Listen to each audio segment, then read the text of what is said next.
Assalamualaikum warahmatullahi wabarakatuh. Rahayu, salam milenial ngaji budaya.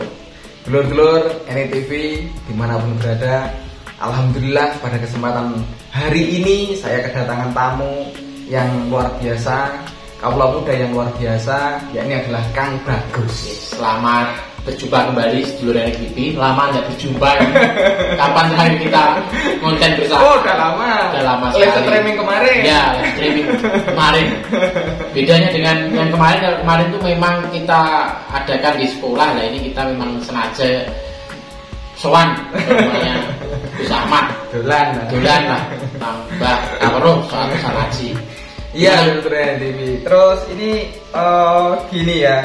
Kemarin panjenengan juga melihat ya betul ada sarasian di Paguyuban betul mengenai tentang simbol dan makna ricikan keris ya seperti ini. Jadi Kang Bagus tadi melihat karyanya dari Empu Toto Brojodiningrat, ternyata luar biasa sekali. Luar biasa sekali betapa setiap pusaka itu memiliki simbol dan makna filosofi, bahkan perbagian itu luar biasa. Saya baca buku ini tuh langsung takjub, bukan hanya soal riciannya tapi maknanya yang begitu dalam di luar yang saya pahami selama ini. Ilmunya luar biasa ya. Nah, dulur-dulur NTV yang jelas itu setiap kita memiliki pusaka, yo seyogjanya monggo yo kita selain kita doakan, kan ada ikhtiar juga loh untuk mengimbangi semuanya itu. Tetapi di situ ya juga indah loh ketika kita memahami tentang makna dari ricikan tersebut apa toh. Nah, tetapi di sini kita tidak berani mengungkapkan semuanya, mengungkapkan semuanya karena ya masih tahap untuk ngaji budaya sarasian dulu lah, sarasian perkenalan, edukasi. Iya. Banyak orang mengatakan ya kalau kita lihat tuh bagian dari pusaka ini kan yang kita lihat secara kasat mata, yang bisa dilihat tuh ya ada dedel, ada mendak, ada mungkin selut dan juga larongkonya ini. Nah di dalamnya juga tidak hanya itu, luar biasa. Nah di buku ini perbagian itu didetailkan luar biasa. Mengapa kali ini kita sarasean Gus dengan mengambil tema soal makna dan simbol dari ricikan keris? Karena apa?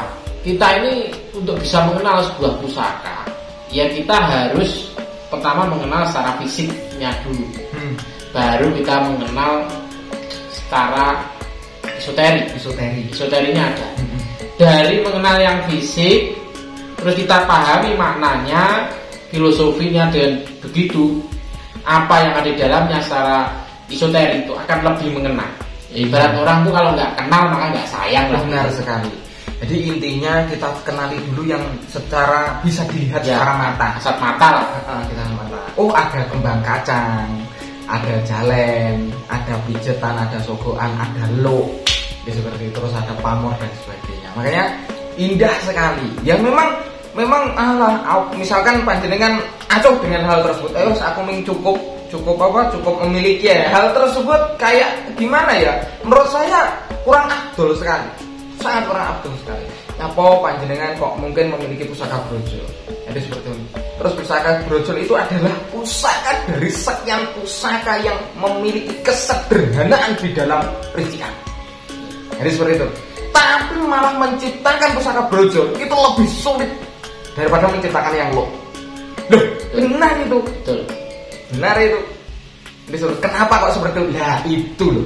Itu rahasia sekali. Simbolisasi keris. Ya. Kalau kita itu juga nalar ya. Saya dulu waktu lihat pusaka, lihat keris itu kan kita cuma lihat dari dapur tuh yang kasat mata cuma ada dua jenis, lok sama lurus. Simpel sekali. Begitu saya baca bukunya Haryo Guritno antara mistik dan nalar, itu saya langsung geleng-geleng kepala. Dimana di buku itu kalau tidak salah itu ada 240 dapur keris. Hanya dari bentuk fisik yang lurus sama lo itu dari ricikannya itu dibedakan dari 240. Dari pamor yang saya tahu cuma beberapa yang saya lihat aja.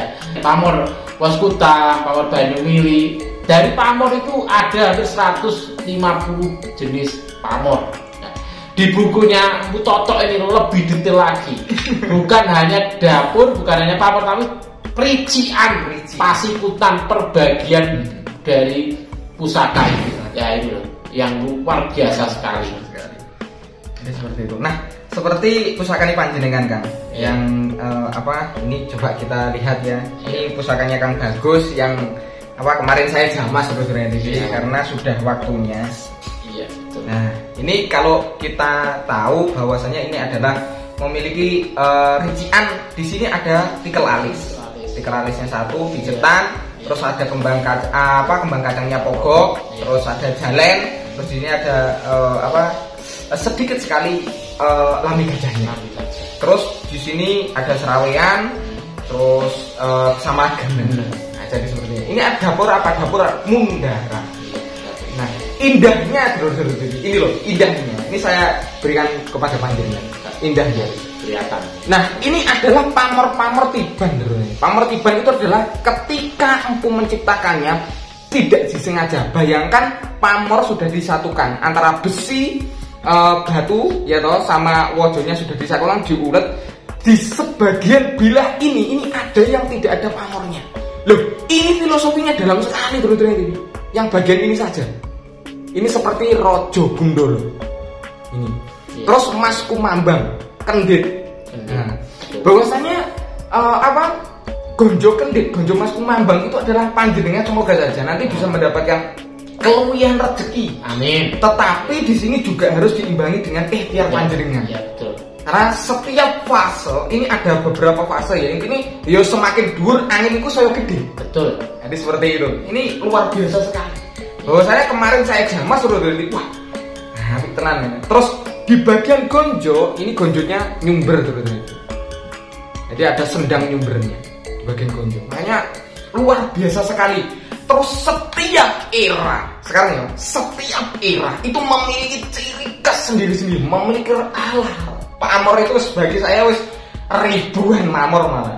Betul. Pamor itu wis lah yang di buku itu kan yang dipakemkan. Ya. Tetapi di luar itu kan lebih banyak lagi. Lebih banyak lagi. Betul. Lebih banyak walah. Itulah indah sekali. Itulah sedulur ya. Kita ini semakin mempelajari pusaka, semakin tahu, semakin cinta. Itu yang timbul saya rasakan itu dua. Yang pertama itu kagum dengan karya. Yang kedua itu merasa bodoh. Makin kesini itu ternyata aduh, ilmu saya itu masih belum ada apa-apanya. Dan dari situlah saya terus belajar. Nah, kan ada kalimat ini yang sangat bijak. Kita itu belajar Tosan Aji tidak untuk menjadi ahli, tetapi untuk bisa mencintai Tosan Aji dan bisa memaknai filosofinya. Sehingga dengan demikian kita bisa mengaplikasikannya dalam kehidupan sehari-hari. Nah, jadi seperti itu. Makanya sekali lagi ya, wong Tosan Aji iku mesti membawa ketentreman, kedamaian. Orang membawa malah hal-hal yang sekiranya wah, kayak gini ada loh yang seperti itu. Ada.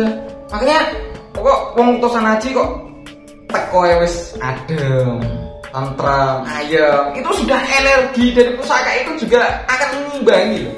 Jadi seperti itu. Oh yo seneng, wibawa metu dan sebagainya. Itulah Tosan Aji dipelajari dengan tenang, dilambari kanthi laku tenang. Ora kok ming duwe terus dicantolne barbar, lah itu sudah berbeda lagi. Ya, betul. Saya sering ya ketemu dengan para sebelah kolektor, para pecinta Tosan Aji selain Gus Ahmad ini. Ada yang kerisnya 100, ada yang kerisnya 10, 20. Saya tanya, yang dinikmati, dipahami, disukai itu berapa? Dari 100 itu paling cuma 5. Kemudian dalam hati saya itu timbul pertanyaan, lah yang 95 itu untuk apa? apakah cuma ditaruh sebagai hiasan, ditempelkan di dinding atau taruh gudang aja. Setelah saya pikir-pikir, terus apa bedanya dengan misalnya lukisan atau barang-barang seni lain? Kan ini kelasnya kan pusaka. Iya. Ageman itu kan berarti harus benar-benar jadi pakaian, jadi piandel. Itulah pentingnya kita memahami filosofinya. Benar. Kalau kita tidak paham filosofinya, ya seperti yang disampaikan Gus Ahmad tadi, ya hanya sekedar ya, sekedar punya, nggak punya arti apa-apa lah. Disitulah ada kehampaan. Nah ini jadi seperti ini teman-teman, ini untuk lebih mempermudah. Jadi setiap mungkin, nah ini saya aplikasikan di reel saya ya. Jadi ini gini teman-teman. Misalnya gimana Gus? Menarik. Seperti misalkan saya ada permasalahan yang aku jeblek lah ibaratnya. Oh seperti itu. Itu pasti saya akan mengambil salah satu pusaka, itu tak dongani tenanan, tak ubur sampai ini tenanan, aku nggawe laku tenanan. Jadi seperti itu. Saya ambil pusakanya, yuk, ibaratnya di situ saya berdoa nyuwun marang Gusti. Pusakanya di situ tetap saya buka. Jadi seperti itu. Oh yo, nek permasalahan sing sekiranya wanyel. Jadi seperti itu. Pusaka apa yang sekiranya biar mudah terlepas dari pusaka? Permasalahannya apa? Jalan. Nah, jadi seperti itu loh. Makanya setiap ada permasalahan saya ada salah satu pusaka ageman Jalak Murid saya, Bonang Rimenteng. Ada. Itu malah saya diwanti-wanti untuk ziarah ke Sunan Bonang yang ada di Tuban. Untuk membawa pusaka itu diwanti-wanti, ada yang mewanti-wanti saya. Dan setiap saya ada permasalahan yang sekiranya bun kuis nut seperti itu, pusakanya tak gowo. Ibaratnya kan yo namanya saja kan kita mengoleksi itu tidak hanya dikoleksi saja. Jadi seperti itu. Dari segala pusaka yo kudu ngerti. Oh ya aku enek masalah ini gawe pusaka iki. Oh aku enek masalah iki gawe pusaka iki. Jadi seperti itu. Betul. Memang dipaskan ada makna ya kalau kita ingat ke pusaka Saluk Jagat atau 4 pusaka personal atau pusaka dasar yang harus dimiliki, itu ada brojol, tilam ya, jala Samutumpeng, Jalak Murid. Sebenarnya apa sih maknanya? Setelah saya pikir-pikir dan saya diskusikan dengan para ahli itu, ya memang itu adalah kebutuhan kita sendiri. Orang itu brojol salah satu mananya ya untuk memudahkan upaya kita. Jalak Murid juga seperti itu. Jadi 4 pusaka ini adalah ibarat rumah itu ya, tiangnya dia itu menjadi pendamping kita. Kalau kita butuh apa ya, inilah kebutuhan saya, ini solusinya, ini adalah bagian dari kebutuhan hidup kita. Benar sekali. Doa-doa yang ada di 4 pusaka itu merupakan butuh wong urip. Nah intinya seperti itu. Lalu juga seperti itu, misalkan saya ada permasalahan nyadi yang sekiranya oh iya aku butuh, ya saya mungkin sengkelak, Pansopati atau apa. Jadi seperti itu sudah memiliki doa, itu donga loh sebenarnya. Doa luar biasa. Dan ketika itu monggo saja. Jadi seperti itu. Yang penting memang sesuai pusakanya. Yang apa ya, ini benar-benar pusaka ageman, duduk hanya pusaka biasa. Ya pusaka tenanan. Ini seperti itu. Ini ada pertanyaan saya. Seandainya kita punya, katakanlah ageman. Ini ageman itu pusaka bener. Kemudian karena kita ini ya mungkin ya beli hanya sekedar beli atau mahal hanya sekedar mahari, sehingga menjadikannya itu ya sekedar duit lagi. Apakah secara makna atau secara khasiat itu masih tetap ada untuk kehidupan kita? Menurut jenengan gimana? Lah gimana lah kalau hanya sekedar punya tidak diimbangi dengan doa, lah sama saja. Sekalipun itu pusaka bener. Sekalipun pusaka bener. Misalkan gini kan. Misalkan ya sampean mempunyai teman, ya. Ming sampean anggap tok ora kok jaduman, ora kok anu, sampean nek masalah yo aku kan peduli kok ngendi. Betul ya gitu. Itu enggak ada yang kasus nyata sekali. Betul, itu contoh yang nyata. Jadi ini loh, pentingnya kita belajar soal ricikan tuh gini. Sekalipun jenengan itu bagi yang awam ya, itu belum paham ya, ini supaya lebih paham. Bagi yang sudah ahli sudah banyak tadi contoh pusakanya itu, supaya kita ini lebih mendalami pusaka kita, sehingga yang tadi disampaikan bersama tadi, ibarat kita punya teman tidak diajak komunikasi, akhirnya nggak bisa memberi solusi. Benar. Jadi itu Tidak bisa mengimbangi doanya, betul. Doanya. Terus ini kan, ini ada kejadian kemarin. Gimana? Terus TV kemarin ada salah satu teman saya kesini, itu ya ingin melihat beberapa pusaka saya. Terus kemarin kan saya menjamas pusaka umyang saya kan seperti itu. Lalu beliau saya kasih suguhan satu pusaka umyang, jadi seperti itu. Lah awalnya itu biasa-biasa saja, dengan koleksi-koleksi yang lain itu pusakanya biasa-biasa saja. Lah kok pas nanti umyang dia tuh gegek loh. Saya tanya, loh kamu masuk angin? Saya buatkan teh panas. Loh enggak gitu ya, tidak, itu seperti itu. Lah lewat pintu depan di situ muntah. Waktu mau pulang itu? Enggak, habis nanti. Nah terus saya wes tak lereni, wes umyange wes gawen rene. Seperti itu loh, wes gawen rene umyange wes ora usah. Terus saya tanya, "Nyapa awakmu kok muntah-muntah?" Aku wedi, Bro. Jawaban itu aku wedi nih pusaka. Jadi dulu ini saya kasih tahu pusakanya setelah saya jamas. Ini belum saya kasih handle. Mudah-mudahan kelihatan ya, jelas. Umyang. Ini pijetan Pajajaran. Terus hari ini. Lah, ini gini bro Dewi. Ini saya juga sarasean sama sedulur yang ada di Jawa Tengah. Saya tidak berani menyebutkan namanya. Ini gini saja. Ini saya tidak ingin pusaka ini jatuh kepada orang yang memang benar-benar tidak bisa merawatnya. Jadi seperti itu. Dan saya lepas semuanya loh yo. Aku mau misalkan ada apa-apa terus nanti hubungi dengan saya. Maksud saya ketika ini sudah menjadi hak panjenengan yo wis. Nah jadi seperti itu. Terus ini gimana? Etikanya ini gini dulu nih. Ini jujur saya dapatkan pusaka ini 3,5. Monggo siapapun yang memang benar mampu untuk merawatnya ya.